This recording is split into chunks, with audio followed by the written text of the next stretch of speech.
Hoje é Dia das Mães e esse texto que nós lemos de Mateus 33 ao 37, eu vou usar ele como abertura para nós estudarmos um outro texto que eu acredito que vai ser muito interessante para nós hoje, pela data.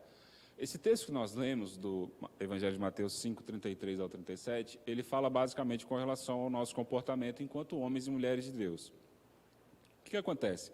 Quando alguém fazia um juramento a outro, aquilo ali era levado às últimas consequências. Era como se fosse um tratado, e aquele tratado tinha que ser respeitado, literalmente.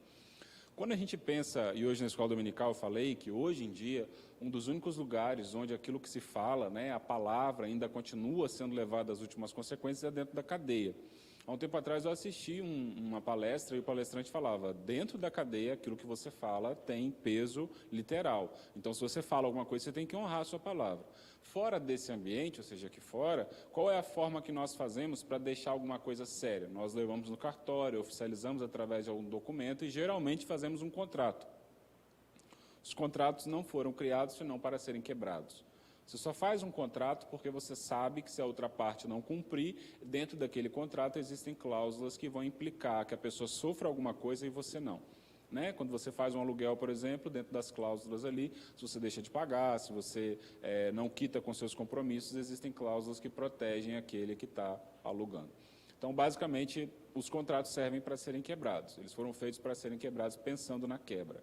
Hoje em dia, a nossa palavra ela precisa ser muito mais validada do que simplesmente aquilo que eu digo a você. Mas o que o Evangelho aqui está querendo dizer nesses versículos é que você devemos ser reconhecidos pela firmeza das nossas palavras. Então, quando eu digo a você alguma coisa, aquilo precisa realmente vigorar. Quando eu te dou um ensinamento, eu preciso te passar aquele ensinamento baseado no que eu apliquei a mim. Aquela frase que o mundo usa, aquele ditado que o mundo usa, faço o que eu falo, mas não faço o que eu faço, ele não deve se aplicar a mim e a você enquanto homens e mulheres de Deus. Basicamente é isso que esse texto está querendo ensinar para mim e para você, e aí você aplica nas N outras áreas da sua vida que você precisa afirmar a sua palavra quando se ensina ou não. Se nós não mudarmos urgentemente a imagem que o crente tem no trabalho, na rua e nas redes sociais, em qualquer lugar, se nós não fizermos isso, daqui a alguns anos, a pouca imagem que um cristão tem hoje vai ser ainda mais destruída. Se antigamente alguém tinha prazer, por exemplo, de confiar na palavra de um crente, hoje em dia isso já não é uma realidade, isso tende a ser uma realidade cada vez mais distante se nós não mudarmos a nossa conduta. Então, daqui para frente, quando você fizer um compromisso com alguém, quando você for corrigir alguém, você se resguarde que você tem exercitado aquela correção que você está querendo aplicar, para a gente não ter o nosso testemunho danificado daqui para frente, a nossa imagem principalmente. Bom, saindo desse exemplo, a gente vai voltar nessa intenção da força das nossas palavras, mas eu vou passar por alguns outros textos e aí você mantém sua Bíblia aberta para a gente ir passando por esses textos. Há alguns dias atrás, um amigo meu sentou comigo e sentou para tirar uma dúvida. Ele começou a caminhar recentemente, começou a ir para a igreja há pouco tempo, e a programação preferida dele na igreja é a Escola Bíblica Dominical. E aí ele vai e gosta muito da Escola Bíblica Dominical, e aí ele sentou comigo e falou assim, mas tem um negócio que eu não entendi.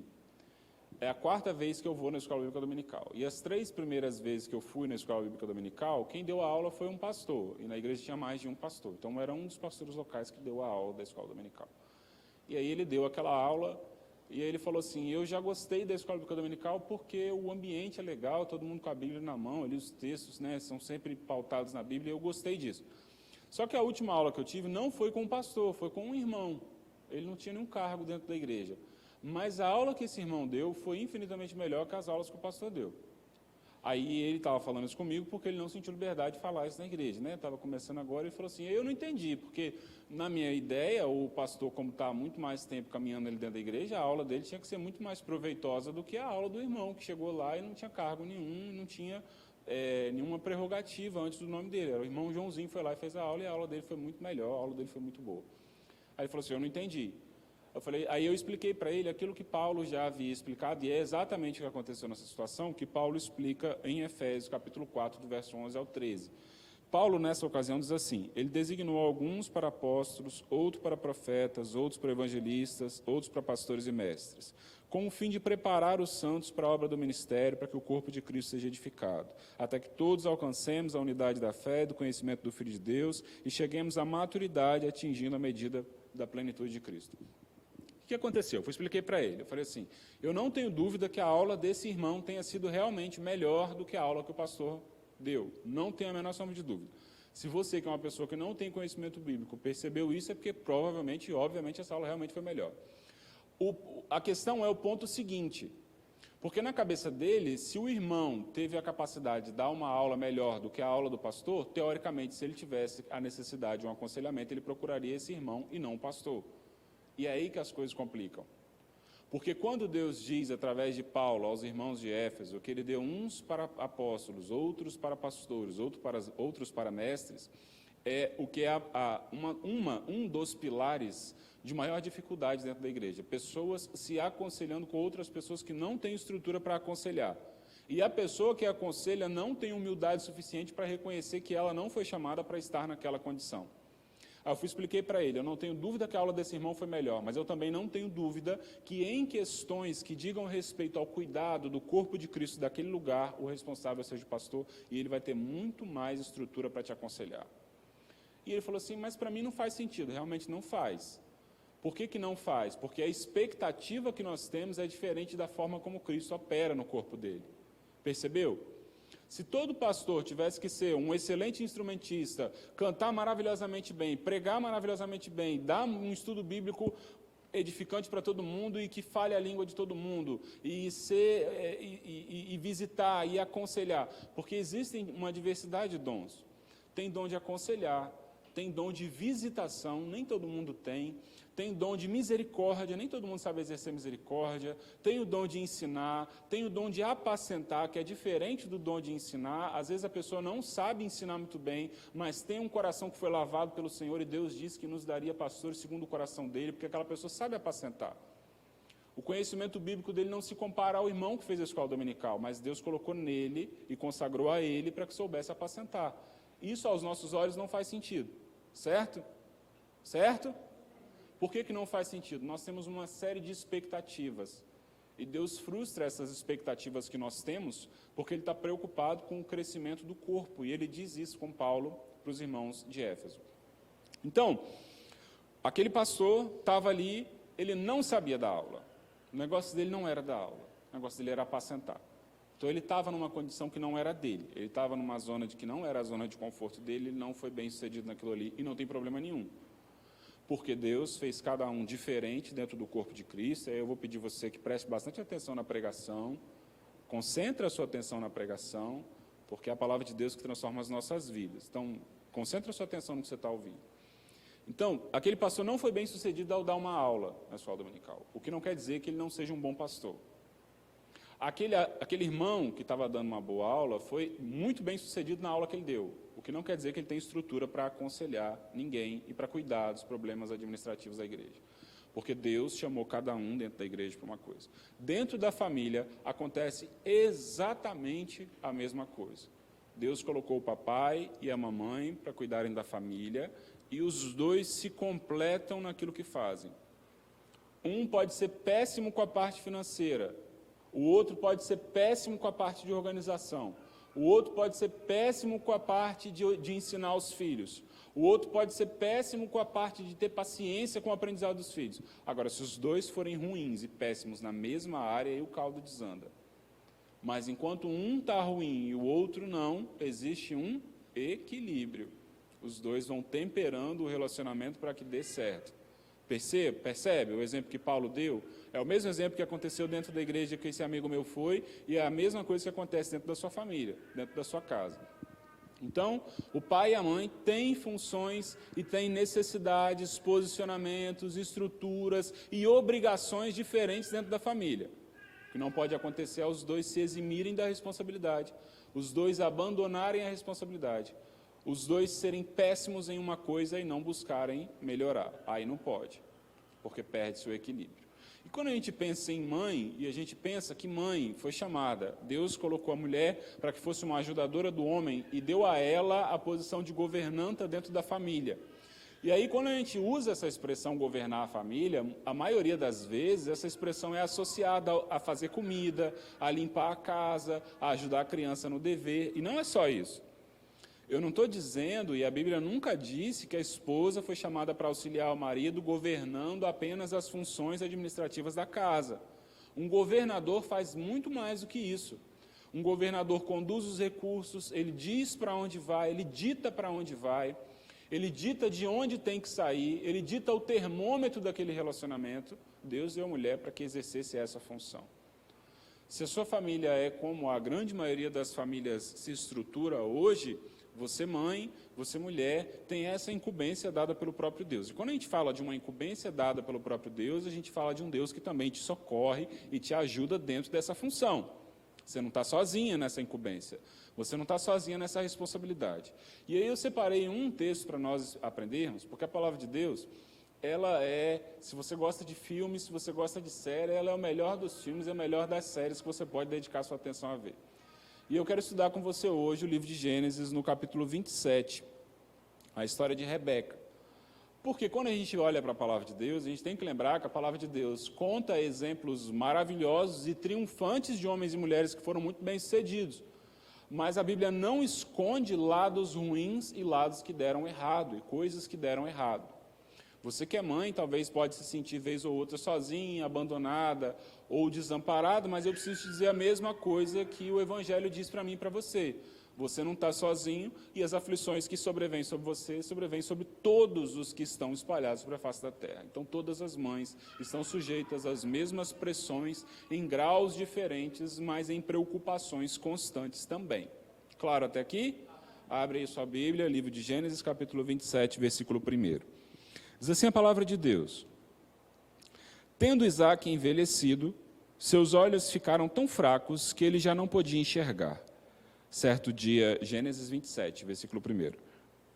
Certo dia chamou Esaú, seu filho mais velho, e lhe disse: Meu filho. Ele respondeu: Estou aqui. Versículo 2. Disse-lhe Isaque: Já estou velho, não sei o dia da minha morte. Pega agora as suas armas, o arco, a aljava, vá ao campo caçar alguma coisa para mim. Prepara-me aquela comida saborosa que tanto aprecio e traga-me para que eu coma e o abençoe antes de morrer. O que acontece? Nos períodos mais antigos, e aí a gente volta naquilo que Jesus falou no Evangelho de Mateus, capítulo 5, a palavra tinha muito poder. Então, algo que um pai falava para um filho, a bênção de um pai para o filho, ela era muito poderosa, ela era algo que Deus honrava nas palavras do pai. Se você observar, por exemplo, o que Noé fala para o seu filho depois que ele sai, Deus honra. Então, aquilo que fala para edificar ou para destruir tem um peso sobre a vida de quem recebe. E aí, Isaque já estava de idade, já estava cego, muito provavelmente aqui ele não estava idoso no sentido de morrer, mas como ele já estava velho, já estava perdendo a visão e estava provavelmente enfermo, ele chama Esaú achando que o período final da vida dele já está chegando. Por que provavelmente não era essa velhice de morte? Porque quando a gente lê Gênesis, alguns capítulos à frente, 35, 29, a gente percebe que desse acontecimento aqui, desse marco na história de Esaú e Isaque, decorreram-se mais 40 anos até que Isaque morresse. Então, desse acontecimento aqui, ele ainda viveu mais 40 anos. Aqui, ele já estava velho, já não tinha visão. Achou que estava para morrer, mas viveu ainda mais 40. Só que como ele achou que estava para morrer, ele chamou o filho dele mais velho. E aí essa relação de filho mais velho é muito relativa, porque quando a gente fala filho mais velho, dá a impressão assim, um nasceu agora, o outro nasceu daqui a 2 anos. Mas não, um nasceu grudado no pé do outro. Mas ainda assim, como veio a vida, como saiu do útero primeiro, é chamado do filho mais velho. E aí Isaque chama esse filho e fala assim: meu filho, os anos estão chegando, já não estou enxergando direito, a idade já bateu, então vou fazer o seguinte, já vou logo te dar a bênção que o pai dá ao filho primogênito, o filho mais velho, vou dar a você essa bênção porque eu estou sentindo que meus dias estão para chegar. Então faz o seguinte, antes de eu te dar essa bênção, pega as suas armas, vai para o campo, caça um animal, traz, prepara uma comida do jeito que eu gosto, você sabe o jeito que eu gosto, e depois de eu participar desse alimento, eu vou te dar a minha bênção. E aí o texto continua dizendo o seguinte, versículo 5, que é o nosso alvo, é observar o comportamento de Rebeca. Versículo 5. Ora, Rebeca estava ouvindo o que Isaque dizia a seu filho Esaú, quando Esaú saiu ao campo para caçar. Quando Esaú saiu ao campo para caçar, Rebeca disse a seu filho Jacó: ouvi o seu pai dizer ao seu irmão Esaú: traga-me alguma caça, prepare-me aquela comida saborosa para que eu coma e o abençoe na presença do Senhor antes de morrer. Olha só, a preocupação que Rebeca tinha era a mesma preocupação que a maioria das mães tem. Toda mãe tem uma preocupação muito grande com o filho e a filha serem bem-sucedidos. E quando Rebeca ouviu Isaac falando com Esaú, o pensamento dela, presta atenção aqui em nome de Jesus, o pensamento dela foi diretamente no outro filho. Quando ela ouve o pai chamando o filho mais velho e prometendo a ele uma bênção, o coração dela se volta para o filho mais novo. E pensa assim, meu Deus, se ele der uma bênção para o mais velho, o que vai ser do mais novo? O mais novo não vai ficar sem nada. E é a mesma preocupação que toda mamãe tem. Como é que vai ser o futuro do meu filho? Continua acompanhando aí. Versículo 8. Antes da gente entrar no versículo 8, deixa eu te dar uma informação. Gênesis capítulo 25, versículo 23 diz assim: disse-lhe o Senhor, aí é uma frase que Deus falou para Rebeca. Rebeca era a esposa de Isaac, mãe de Esaú e Jacó. Claro, irmãos? Quem é o velhinho da história aqui é o Isaac. A esposa dele é a Rebeca. E ela tem 2 filhos, que é Esaú e Jacó. E aí, no capítulo 25, versículo 23, Deus fala com essa mamãe. Ele fala assim: 2 nações estão em seu ventre, já desde as suas entranhas 2 povos se separarão. Um deles será mais forte que o outro. O mais velho servirá ao mais novo. O mais velho servirá ao mais novo. O pai chama o mais velho para dar a bênção. Só que lá atrás, Deus já havia dito para ela que, independente do que acontecesse, a palavra de Deus não volta vazia. O mais velho, ou seja, o que nasceu primeiro, serviria o mais novo. Só que quando ela ouve o marido chamar o mais velho, ela fica preocupada. Deus já havia dito para ela que cuidaria do mais novo. Mas quando ela vê o marido chamando aquele que não era o mais novo, ela fica preocupada. E aí essa preocupação faz ela ter um plano. E esse plano começa no versículo 8. Olha só o que ela faz. Agora, meu filho, ouça-me bem e faça o que eu lhe ordeno. Vá ao rebanho e traga-me 2 cabritos escolhidos, para que eu prepare uma comida saborosa para seu pai, como ele aprecia. Leve-a então a seu pai, para que ele a coma e o abençoe antes de morrer. Disse Jacó a Rebeca, sua mãe: mas meu irmão Esaú é homem peludo e eu de pele lisa. E se meu pai me apalpar, vai perceber que eu estou tentando enganá-lo, fazendo-o de bobo, e em vez de bênção, trarei sobre mim maldição. Disse-lhe sua mãe: caia sobre mim a maldição, meu filho. Faça apenas o que eu te digo. Vai e traga-os para mim. 2 coisas aqui são muito importantes você observar. A primeira é que o mesmo interesse de enganar o pai que havia no coração da mãe, havia também no coração do filho. O mesmo medo de perder a bênção havia no coração da mãe e no coração do filho. Porque quando a mãe dá a ele a instrução, ele não fala assim: não, mamãe, mas isso é errado. Não, mamãe, nós não devemos enganar o papai. Não. Ele fala assim: mãe, mas tem um negócio aí que a senhora não lembrou. Pele lisa, meu irmão é peludão, vai dar errado isso aí. Na hora que o papai botar a mão em mim, ele vai perceber que eu não tenho pelo, vai saber que eu sou o filho mais novo, vai dar errado. E aí vem o lado da mãe, de sempre querer proteger o filho. Muitas vezes, mães tendem a proteger os filhos mesmo quando eles estão errados. O que ela fala para ele? Não, meu filho, você vai fazer mesmo estando errado. E se der errado, eu assumo o problema. Que caia sobre mim a maldição. Quando eu te disse que a história de Rebeca não é só o lado positivo, é porque a Bíblia mostra para mim e para você histórias que não são só positivas para a gente aprender o que não fazer. Deus havia dado a ela uma palavra. Deus falou assim: dentro do seu ventre tem 2 crianças, mas não se preocupa que o mais novo, ele não tem a mesma estrutura do mais velho, mas sou eu que vou cuidar dele. E o mais velho vai servir a ele. Se nós pudéssemos olhar para os 2 hoje, Esaú seria uma pessoa assim, com traços bem marcados de um líder. Voz grossa, forte, peludo, bem parecendo assim um cara bem, não tem outra palavra, um troglodita mesmo, assim, um cara bem grosseirão, assim, sabe? E se a gente olhasse para o irmão dele, aí Esaú está aqui, fortão, peludão, voz grossa. Se a gente olhasse para o irmão dele do lado, estava ali com os bracinhos fininhos, sem pelo nenhum, com a vozinha meio fininha. Não, mamãe, mas papai vai perceber que eu não tenho pelos. Era essa a diferença. A mãe, quando olhava para o mais velho, sabia que o mais velho tinha estrutura de se defender, tinha estrutura de prosperar, tinha estrutura de progredir. Porque ele tinha um aspecto de um líder, sabe? Aquela pessoa que está sempre na frente, aquela pessoa que tem a voz alta, que tem a voz grave, e as pessoas seguem. O mais velho tinha essa personalidade, o mais novo não. Então, por isso que ela tinha essa preocupação. E dentro dessa preocupação, ela fala assim, não, meu filho, ó, a gente vai ter que fazer um negócio aqui, e você só me obedece. O mesmo intuito de enganar no coração dos dois havia.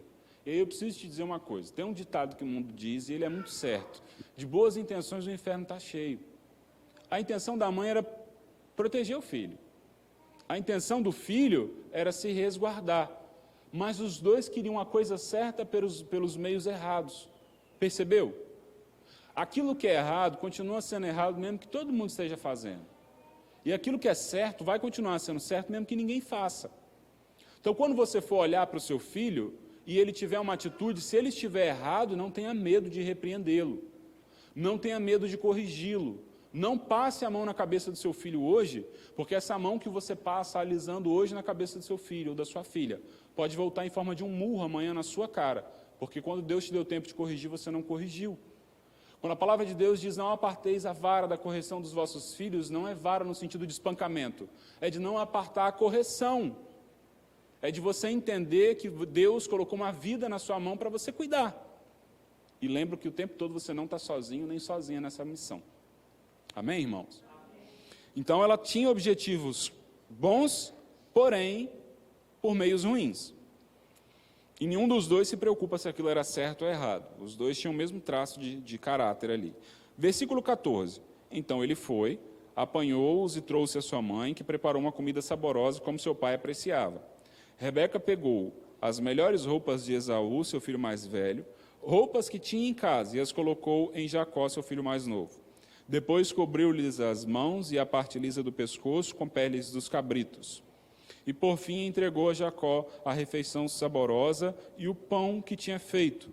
Ele se dirigiu ao pai e disse, meu pai, respondeu ele, sim, meu filho, quem é você? Jacó disse a seu pai, sou Esaú, seu filho mais velho. Fiz como o Senhor me disse, agora senta-te e coma do que cacei para que você me abençoe. Então, o que a mãe fez? Pegou os animais, preparou a comida, sabia como que o marido gostava, preparou a comida, preparou um pão do jeitinho que ele gostava, deu tudo na mão do filho, pegou umas roupas de Esaú, porque as roupas geralmente carregam o nosso cheiro. Pegou as roupas, colocou as melhores roupas de Esaú em cima do filho mais novo, e depois pegou a pele dos animais que ela havia preparado, o alimento, pegou aquela pele e colocou no pescoço do filho. Lembra que ele não tinha pelo? Colocou essas peles sobre ele, porque além de ter a própria pelugem do animal, tinha também o cheiro do animal.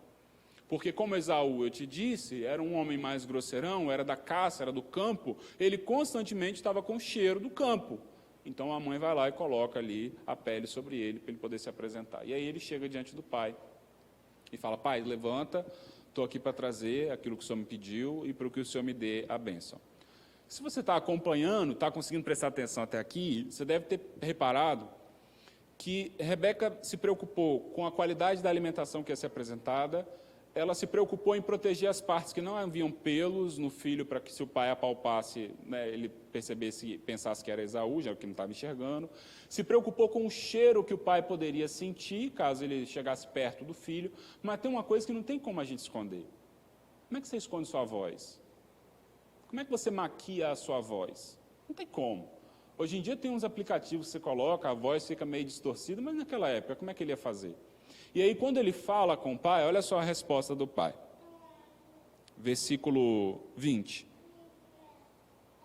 Isaac perguntou ao filho, como encontrou caça tão depressa, meu filho? Ele respondeu, o Senhor, o seu Deus, a colocou no meu caminho. Realmente, no caminho dele, quando ele estava indo para o curral. Né? Porque os animais estavam tudo presinho lá. Deus colocou no meu caminho, pai. Eu resolvi partir em direção ao curral e Deus colocou isso tudo presinho lá dentro e eu trouxe eles para o Senhor. O interesse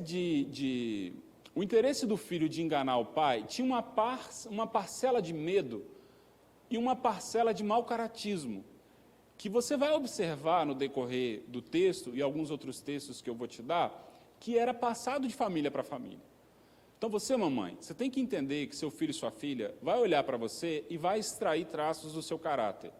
Então tenha pressa de corrigir os traços do seu caráter que você sabe que não tem valor, porque senão você vai ver um adulto amanhã ou depois replicando a mesma coisa que você. Vou te dar um exemplo. Tem muita pesquisa que mostra isso. Na grande maioria das vezes, quando uma mãe tem filho novo, tem filhos novinha, as filhas também têm tendência a ter filhas novinhas. Quando um pai é dado à promiscuidade, à prostituição, existe uma tendência sobre os filhos de levarem aqueles mesmos valores.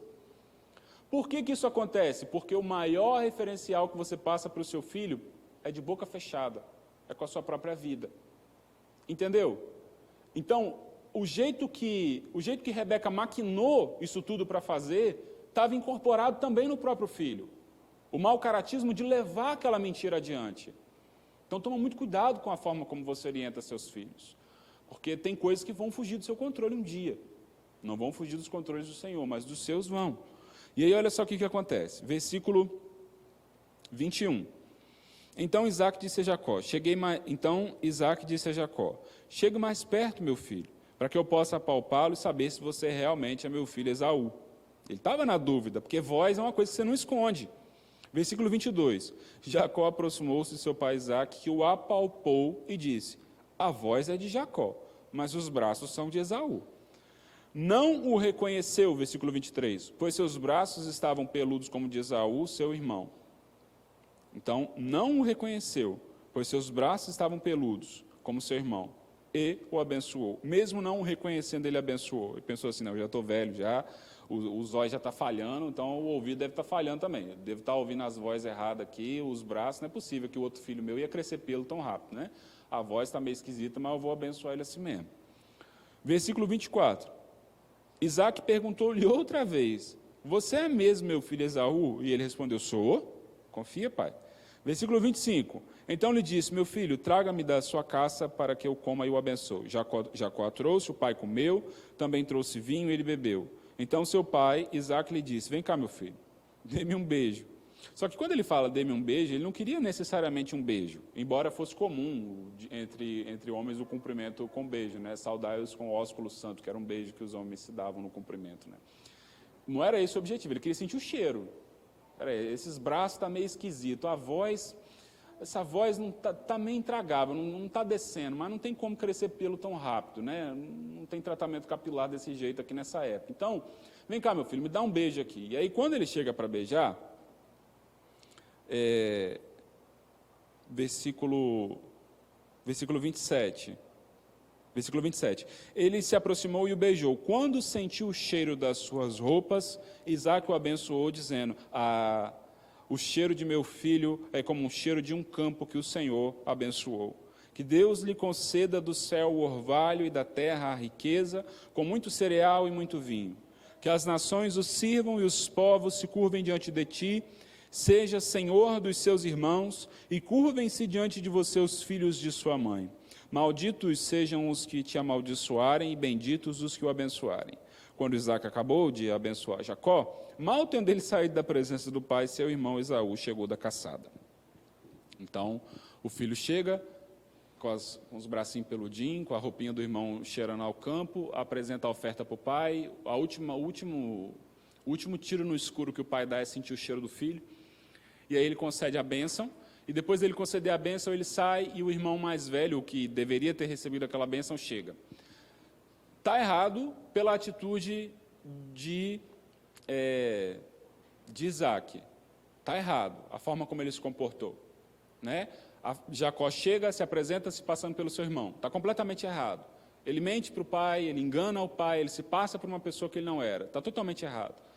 Só que existem algumas coisas que Deus também leva em consideração, e quando o filho engana o pai, ele fez também levando em consideração. Anterior a isso, no capítulo 25, do verso 29 ao 34, quando o irmão mais velho chega em casa cansado, o irmão mais novo está cozinhando, preparando uma sopinha de lentilha, aí o irmão mais velho pede aquele prato. E ele fala assim, eu só te dou esse prato se você me vender sua primogenitura. E aí ele pensa assim, rapaz, eu estou morrendo de fome, a barriga aqui, o estômago está lá nas costas de tanta fome, primogenitura para mim não vale nada agora, você quer, é sua, me dá o prato de comida. Ele vende o direito à primogenitura por um prato de comida. Se a palavra deveria ser levado às últimas consequências, o filho não precisava ter enganado o pai, porque o próprio irmão já havia vendido o direito à primogenitura. A mãe sabia, ele sabia e o pai sabia que ele havia vendido a primogenitura por um prato de sopa com um pedaço de pão. Percebe? Não precisava dele ter feito tudo aquilo. Sabe por que ele fez? Pelo medo de dar errado na vida. Às vezes o medo e a preocupação faz com que nós venhamos tomar muitas atitudes das quais nós vamos nos arrepender profundamente e amargamente. Por isso que Deus diz para mim e para você, não andeis ansiosos com o que hei de acontecer, com o que há de acontecer. Nós não estamos no amanhã, mas Deus já está. E outra coisa que a gente precisa levar em consideração, a gente não pode esquecer, não pode não fazer uma comparação, é que essa intenção da mãe de dar uma ajudinha para Deus, de encurtar o caminho de Deus abençoar o seu filho, é a mesma coisa que havia acontecido com os pais de seu marido. Quando Abraão se casa com Sara, pelo medo de que a promessa de Deus não se cumprisse, Abraão se deita com Agar, que era a concubina. Porque Sara disse, não se deita com a minha concubina para que você tenha um filho, porque os anos estão passando e eu estou sentindo que Deus não vai cumprir a promessa em tempo oportuno. Então, deita com a concubina e tenha um filho. O que a mãe de Jacó faz é basicamente a mesma coisa. Ela tenta encurtar o processo.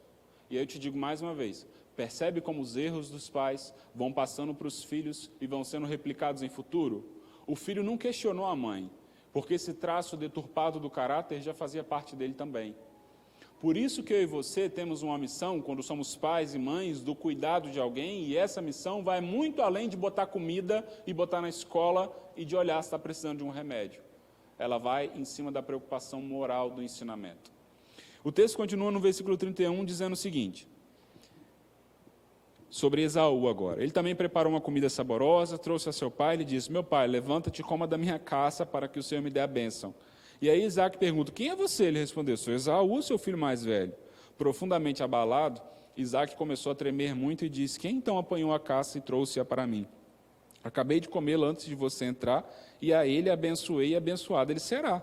Quando Esaú ouviu essas palavras de seu pai, deu um forte grito e cheio de amargura implorou o pai, abençoa também a mim, meu pai. Para mim, para você, parece muito simples, né? É uma palavra, então vou abençoar meu filho também. Só que o que Jesus disse, que nós precisamos honrar as nossas palavras, é nesse sentido. Aquilo que a gente fala precisa representar o traço do nosso caráter. E o traço do caráter daquele homem era que as palavras dele não voltariam. Ele sabia que havia sido enganado, ele percebeu que havia sido ludibriado, mas ainda assim, aquilo que ele havia dito não voltaria. Quando você der uma palavra a alguém, não volte a sua palavra se isso for infringir a imagem do seu caráter. Fez um compromisso com alguém? Paga. Não seja um caloteiro, não seja caluniador, não difame alguém. Ainda que falhem com você, permaneça com o seu caráter ilibado, porque foi assim que Deus chamou para que eu e você permanecêssemos diante dele. Claro, irmãos? E aí depois que ele dá esse grito e fala assim, pai, me abençoa também. E ele diz assim no versículo 35, seu irmão chegou astutamente e recebeu a bênção que pertencia a você. Então disse Esaú, não é com razão que seu nome é Jacó, já é a segunda vez que me engana. Primeiro tomou o meu direito de filho mais velho e agora recebeu a minha bênção. Então perguntou ao pai, o senhor não reservou nenhuma bênção para mim? Isaac respondeu a Esaú, eu o constituí senhor sobre você e a todos os seus parentes tornei servos dele. A ele o supri do cereal e de vinho, que é que eu poderia fazer por você, meu filho? Aí eu te faço uma pergunta. Quando o filho mais velho, que era o preferido do pai, chega para o pai e fala assim, poxa pai, o senhor deu toda a bênção para ele, o senhor não reservou nada para mim? E o pai fala, não meu filho, eu não reservei nada para você. Pensa se fosse o mais novo. Como é que seria a visão que esse mais novo tem do pai? O meu pai preferia tanto o meu irmão mais velho que não reservou nada para mim. Nenhum centavo ele reservou para mim, nenhum cuidado ele reservou para mim. Você pai, você mãe, que tem mais de um filho, você tem que entender que um ou outro pode te agradar mais com atitudes, pode te bajular mais, pode puxar mais sardinha para o seu lado, mas você nunca tem o direito de ser desigual com um deles, porque você vai ser cobrado sobre todos eles naquele dia. Se você tem 2, 3, 10, 15, sobre todos eles você vai ser cobrado. Uma vez eu ouvi uma frase assim, se você tem mais de um filho e você, de maneira inadvertida, ama mais a um do que a outro, mesmo assim beije a todos, porque todos têm a mesma imagem de você. Se o mais novo chegasse para o pai, não tinha nada para ele. Se você é pai, você é mãe, preocupe-se com o cuidado igual de todos os seus filhos, para que lá na frente ele também seja um bom pai, também seja uma boa mãe. Claro, irmãos? Versículo 38, Esaú pediu ao pai, meu pai, o Senhor tem apenas uma bênção? Abençoa-me também, meu pai. Então Esaú chorou em alta voz. Seu pai Isaque respondeu, sua habitação será longe de terras férteis, distante do orvalho que desce do céu. Você viverá por sua espada e servirá seu irmão. Mas quando você não suportar mais, arrancará do pescoço o jugo. O que o pai está dizendo é o seguinte, meu filho, toda a bênção que eu tinha, eu já dei para o outro. Você vai passar uma vida inteira longe de terra fértil. Todo lugar que você chegar, a terra não vai ser boa. Chuva no tempo certo não vai cair na sua terra. Você vai viver pela sua espada, ou seja, você vai viver pela força do seu braço, pelo que você conquista através do trabalho. E num dia em que você perder a paciência, o jugo será tirado do seu pescoço. O que ele estava dizendo, meu filho, você vai ser igual um boi, igual um cavalo, sendo guiado pelo seu irmão, porque a bênção é toda para ele. Percebe como ele dava importância e como Deus ensina que a nossa palavra precisa ter valor e precisa ter peso diante das pessoas? Se eu chego no meu ambiente de trabalho e digo que prostituição é errada, que lástima, que miséria que vai ser se no dia seguinte verem você de conversinha com alguém que não é sua esposa ou que não é seu marido. Se você diz que o cristianismo é a sua religião e que você deseja ser próximo do reflexo de Cristo, que miséria que vai ser as pessoas olharem para você amanhã depois e vendo que você não controla a língua dentro da boca, porque Cristo pensava muito antes de falar. Perguntaram para ele, o que nós vamos fazer com essa mulher que nós pegamos numa situação de adultério? Em silêncio ele estava e permaneceu, até que por 3 vezes o questionassem. E de maneira muito sábia ele abre a boca para falar, quem não tem pecado que dê a primeira pedrada. Percebeu? Se você espera ser a imagem de Cristo, como ele disse lá na nossa leitura do Evangelho, entenda que a sua palavra precisa ter peso, precisa ter força. Porque Deus não te chamou para ser como algo leve que é levado pelo vento. E ele continua dizendo assim, Esaú guardou o rancor contra Jacó, por causa da bênção que seu pai lhe dera, e disse a si mesmo, os dias de luto pela morte de meu pai estão próximos, então matarei meu irmão Jacó. Ele pensou assim, meu pai já está velho, já está cego, está para morrer, na hora que ele morrer, o luto dele vai ser eu tirando a vida do meu irmão, porque esse miserável me enganou pela segunda vez. E na primeira vez ele não enganou não, porque o irmão vendeu de bom grado. Na segunda vez ele enganou mesmo, deu uma pernada feia, mas na primeira não. Então ele fala assim, quer saber? Meu coração está cheio de fúria e o luto do meu pai, a tristeza do meu pai vai ser derramando o sangue dele. E aí o versículo 42 diz assim, quando contaram a Rebeca que o seu filho Esaú dissera, ela mandou chamar Jacó, seu filho mais novo, e lhe disse, Esaú está se consolando com a ideia de te matar. Ouça, pois, o que eu lhe digo, meu filho. Fuja imediatamente para a casa de meu irmão Labão, em Harã. Fique com ele algum tempo, até que passe o furor de seu irmão. A mãe conhecia o filho. Ela sabia que ele estava irado, mas sabia que o coração dele não era um coração que guardava rancor como os filhos de Davi. Os filhos de Davi guardavam rancor até tirar a vida um do outro. Só que ela sabia que esse rancor que estava no coração do filho era um rancor que ia passar logo. Ela conhecia o filho, e de fato passou, tanto é que mais à frente os dois fazem as pazes, os dois se reconciliam. Então ela fala assim, meu filho, mete o pé para casa do seu tio, porque se você ficar aqui, seu irmão vai te matar antes de seu pai morrer. Ele não vai nem esperar o luto, porque ele está tão aborrecido com a ideia de você ter enganado ele, mas o que está acalmando o coração dele, ele está se confortando na ideia de te matar. Ele está achando que quando ele te matar, a raiva dele vai passar. Mas eu sei que você é passageiro. Então vai para a casa do seu tio, porque enquanto você estiver lá, você está livre de perder a vida. Só que olha só o que acontece nos versículos de baixo. Versículo 45. Quando seu irmão não estiver mais irado contra você e esqueceu o que você fez, mandarei buscá-lo. Por que perderia vocês dois num dia só? 46. Então Rebeca disse a Isaque, estou desgostosa da vida por causa dessas mulheres hititas. Se Jacó escolher esposa entre as mulheres dessa terra, entre mulheres hititas como esta, perderei a razão de viver. O que ela faz? Se ela chegasse assim e falasse, Isaque, é o seguinte, nós vamos ter que mandar Jacó embora, porque o irmão percebeu que ele te deu uma pernada aí para receber a bênção. Se ela faz isso, ela ia se comprometer com o marido. Para ela não se comprometer com o marido, o que ela faz? Ela pensa assim, Esaú já era casado. A Bíblia diz nos capítulos anteriores que ele se casou com mulheres dali. E não era para fazer isso, que Deus disse que não era para ter contaminação no meio do povo.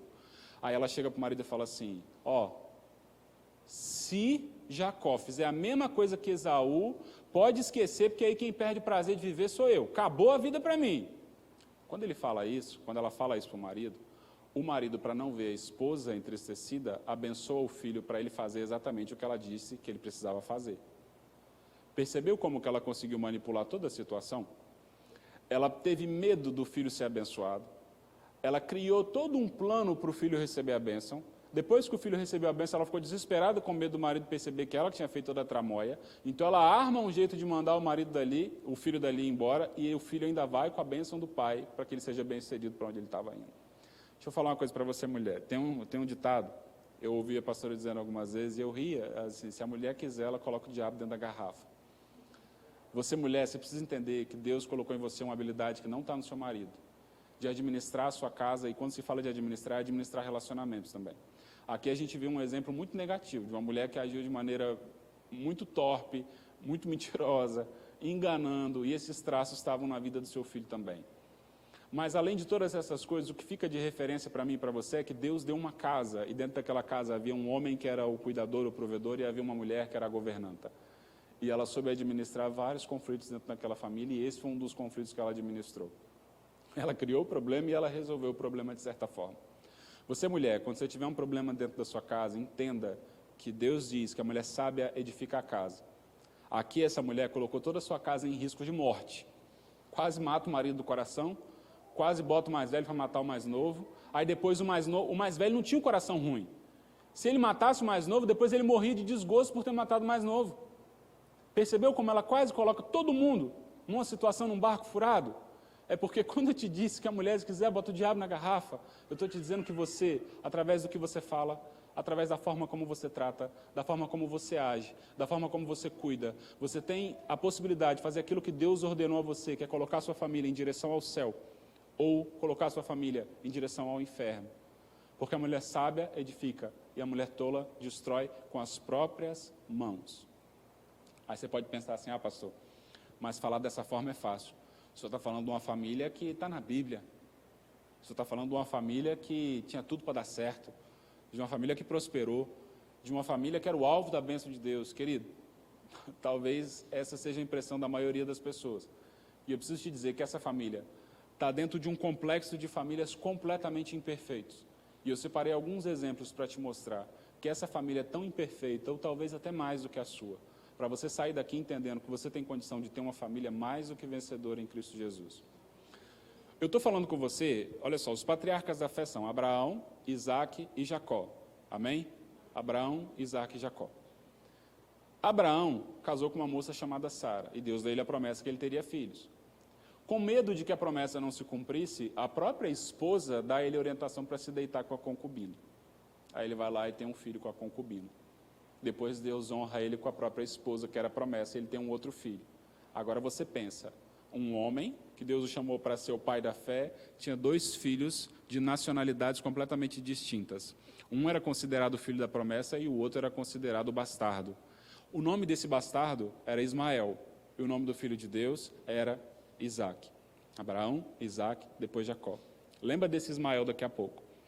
Aí beleza.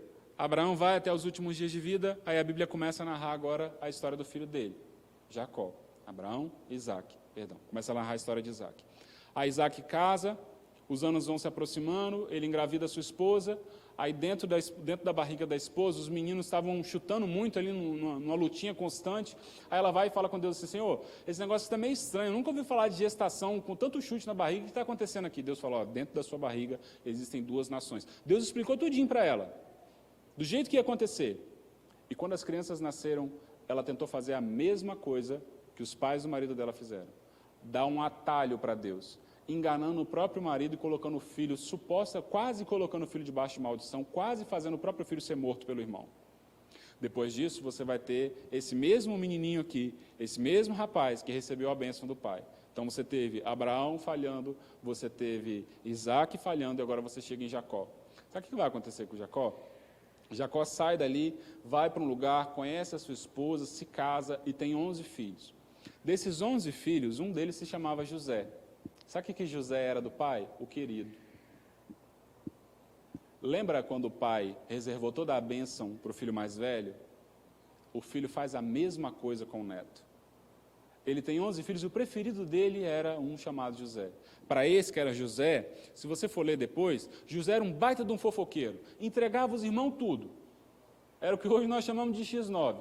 caguetava todo mundo. Se via alguém fazendo alguma coisa, se alguém desse um passo fora da linha, ele ia, ó pai, está fazendo isso. E o pai, ao invés de repreender o filho, faz uma túnica colorida e coloca na cabeça dele. Aquilo ali deixa os irmãos, aborrecidos com ele. Aqui que os irmãos fazem? Pega ele para matar. Mas aí um dos irmãos fala assim, rapaz, se a gente matar ele, a gente vai ter o sangue dele na nossa mão. Sabe o que nós vamos fazer? Vamos vender ele. Joga ele numa cova aí, depois nós vende ele. Sabe para quem que ele foi vendido? A Bíblia vai dizer, para uma caravana de ismaelitas. Quem foi o primeiro filho de Abraão? Ismael. Ele é vendido para uma caravana de ismaelitas. Aí ele chega lá no Egito. Quando ele chega no Egito, ele então assume uma posição de governo, uma posição boa dentro do Egito. E aí tem 2 filhos, Manassés e Efraim. Você já deve ter ouvido falar muitas vezes nas 12 tribos de Israel. Já ouviu falar, né? É sempre o número 12, é muito simbólico. 12 apóstolos, os anciãos, que é o dobro, os 24 anciãos. 12 tribos de Israel. Se Abraão, Isaac e Jacó. Se Jacó tinha 11 filhos e José ele considerou morto, ficou 10. Dava origem a 10 tribos de Israel. Mais adiante ele reencontra José, mas não dava para colocar José mais entre seus filhos. Então ele adota os filhos de José, que era Efraim e Manassés. Voltam a ser 12. Quando acontece a divisão das 12 tribos de Israel, você tem lá as 12 tribos divididas e os filhos de José sendo Efraim e Manassés. E Efraim e Manassés foram as tribos que mais deram trabalho quando o povo de Deus precisava fazer um tipo de comunhão e um tipo de ajuntamento. Um se vira contra Jeroboão, o outro se vira contra o filho de Davi. E todos os dois promovem racha dentro da nação de Israel. Querido, a miséria e a destruição sempre caminhou lado a lado das famílias que estão registradas na Bíblia. Talvez a sua família não seja tão bagunçada quanto essas famílias aqui. Talvez um filho seu nunca tirou a vida do outro nem vendeu o outro. Talvez você nunca precisou enganar o seu marido para ele poder fazer alguma coisa para abençoar ou para ajudar algum filho seu. Talvez a sua família tenha outros problemas. Mas o que eu preciso que você saia daqui compreendendo é que o chamado de Deus para mim e para a sua vida foi para sermos mais do que vencedores. E para sermos o alvo da bênção dele além das nossas circunstâncias, além das nossas dificuldades. A sua vida eu tenho certeza que não é fácil. Os problemas que você enfrenta eu sei que não são fáceis, mas eu preciso te dizer que não está fácil para todo mundo. E todos nós estamos em uma mesma carreira, onde o alvo dessa carreira é a salvação das nossas almas. Então, se você está na mesma condição dessa mãe, se você está na condição desse filho, entenda que dentro de famílias imperfeitas, ainda assim, Deus opera. E a você, mãe, Deus colocou sobre a sua mão uma responsabilidade muito grande de governar uma casa. Então, coloque esse governo diante de Cristo, para que a sua família seja conduzida a Ele, para a salvação da alma de todos vocês. E lembre-se, tem 2 filhos, 3 filhos, 5 filhos, todos eles vão ser cobrados de você da mesma forma. Ame a todos e beije a todos. Amém, queridos? Vamos colocar de pé. Peço encarecidamente, quando você chegar em casa, você leia de novo esse texto que você ouviu essa noite. Leia com atenção. Pede a Deus para clarear a sua vista. Pede a Deus para te dar interpretações acerca disso, que eu tenho certeza que você vai ser muito mais edificado que o que você foi aqui dentro. Nós não fomos chamados para viver de gotas. Deus tem bênçãos para derramar sobre as nossas vidas e Ele quer nos ensinar a cuidar da nossa casa. Amém? Amado Deus eterno Pai, Senhor, muito obrigado. Nós te louvamos e te adoramos, porque sabemos que Tu és o nosso Deus, Tu és o nosso Pai. Nós apresentamos ao Senhor as nossas lutas, as nossas dificuldades, as nossas tribulações e angústias. Senhor, quantas e quantas vezes as lágrimas vêm aos olhos e não existem palavras suficientes para expressar o tamanho da dor. Quantas e quantas vezes nós nos vemos desesperados por enfrentar situações das quais não vemos saídas. Nós acabamos de presenciar uma mãe que viu o futuro de seu filho e não imaginava saída para o futuro do seu filho. Acabou tendo uma série de atitudes que te entristeceram. Então nós queremos colocar os nossos corações nas Tuas mãos para suplicar ao Senhor, ó Deus, que em nome de Jesus nos faça ter escolhas sábias, dá-nos da Tua sabedoria, da Tua visão, e que quando as lágrimas vierem aos nossos olhos, possamos nos sentir acolhidos e amparados pelo Teu Espírito Santo. Que do primeiro ao último banco o Senhor nos abrace, nos renove, faça nova todas as coisas no nosso coração, nos dê do Teu amparo e que a Tua misericórdia nos acompanhe em direção aos nossos lares. Que nós possamos ser abraçados pelo Senhor e que por onde passarmos o Teu perfume nos acompanhe e que as trevas sejam transformadas em luz. Se porventura alguém se faz presente na tua casa e deixou, ó Deus, um ambiente dentro de casa, ao sair, de confusão, de contenda, de briga, de discussão e de discórdia, que ao retornar encontre um ambiente completamente transformado pelo mover do Teu Teu Espírito Santo. Senhor, assim nós suplicamos a Tua bênção, porque sabemos que Tu és Deus cuidadoso e Deus abençoador. Muito obrigado, Senhor, por tudo. Estenda as mãos, que o grande amor de Deus, a paz e a comunhão do Espírito Santo seja hoje e sempre com aqueles que amam e aguardam a volta do Senhor Jesus. Todos digam amém, Jesus. Que Deus os abençoe.